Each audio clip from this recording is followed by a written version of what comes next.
Welcome back, everyone. This time I have a review for the second group of Micromasters for the new Transformer Siege toy line. And this is War for Cybertron Siege number 5, Storm, Cloud, and Visper.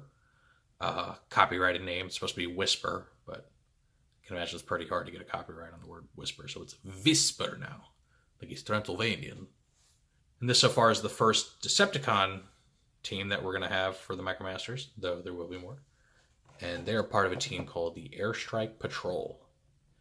And just like all the other Micromasters in the line, these two will be able to combine into a weapon.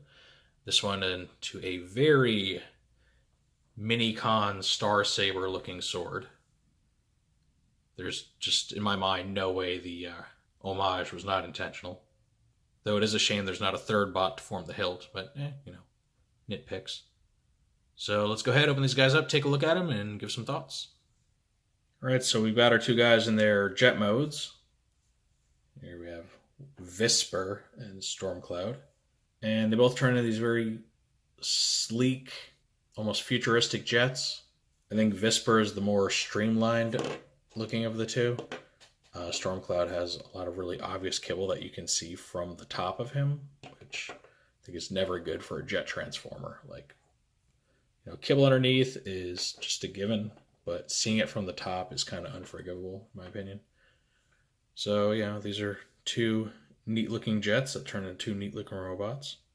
They are the only Decepticon Micromasters in the wave, so that makes them stand out a bit. So without wasting any more time, let's go ahead and transform them to their robot modes.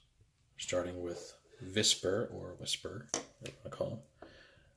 You can start by unpegging his arms on the undersides of his wings like that, folding the wings back at about a 45. You're flipping this handle down, which actually reveals his head there. His legs are connected to his nose cone, so you're going to lift them off, flip his feet forward in a more natural position, and then this top section, you're going to go ahead and it's on like 2 hinges, so you're going to flip it up like this with the nose cone pointing down. And that gives you Whisper. He's a bit back heavy, with all of his kibble being just thrown right on his back there. So it may take some creative posing for him. You see a lot more of his purple in this mode, which contrasts, the black. I see some nice red on the other side of his wings, some silver paint on the shins, some small red detailing on his sides there, silver face, and his shoulders and hips are on ball joints. So, standard posability for a Micromaster in this toy line. All right, for Stormcloud here, let's go ahead and move him. He works in a similar yet different fashion. His legs are actually plugged into the underside of his wings this time. So you untab those, straighten his knees out, and you're actually going to turn them on the ball joint. And this one likes to pop off, just a warning. Turn this one as well. Try not to pop them off if you can help it. And so there's that. Pop his arms out from this little nook there. You're going to bend them the right way.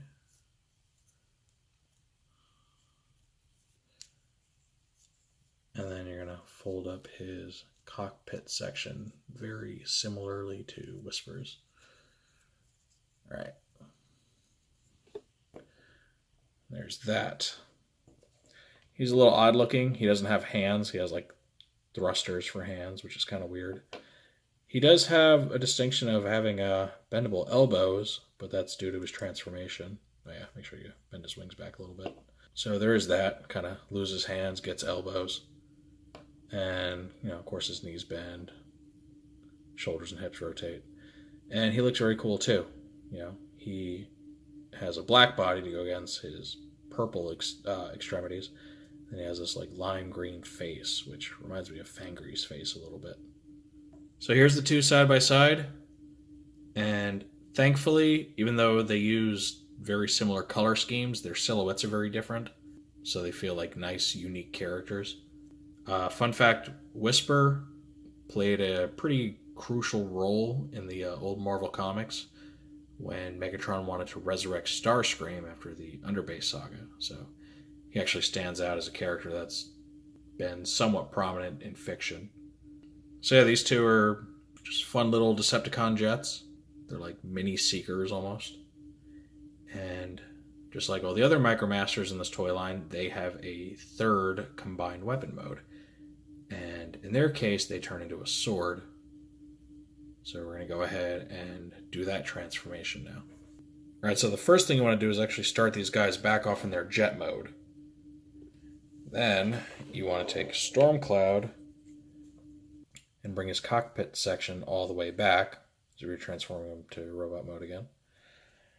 All right, and then all you're doing is you're basically just placing them like end to end like this and placing this peg inside of this hole right here. So you press them together.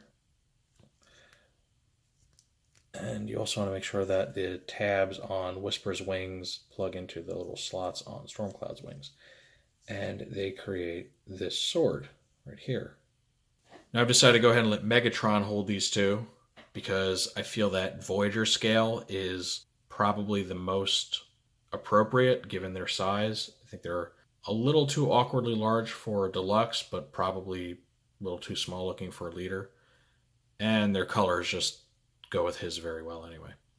It comes off looking a lot more competent than the Race Car Patrol team's ungodly awful weapon.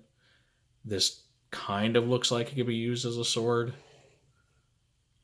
And it just seems to be a nice little homage to the classic Minicon team. The colors are good. You know, it looks like it has sharp edges, so I definitely prefer this to the Race Cars weapon mode. I think it's more tightly packaged, more aesthetically pleasing. Again, seems a little big for your standard deluxe. I think Megatron was just meant to wield these two, honestly. Plus, the guy's already got one sword, so you could have them like dual wielding, looking all cool. But that's the end of my coverage of this team. I do view them more favorably than I did the Race Car Patrol team. I like all three of their modes this time around. And I think their colors, their designs are just awesome and perfect updates to the original toys. But what do you think of them? Do you think they're worth picking up for $10? Feel free to let me know down below. If you like this review, go ahead and toss it a like. If you want to see more like it or want to see any of the other videos that I do, make sure to hit the subscribe button and click on the notification bell to get notified anytime I put out new content. And with all that said, I will see you all next time.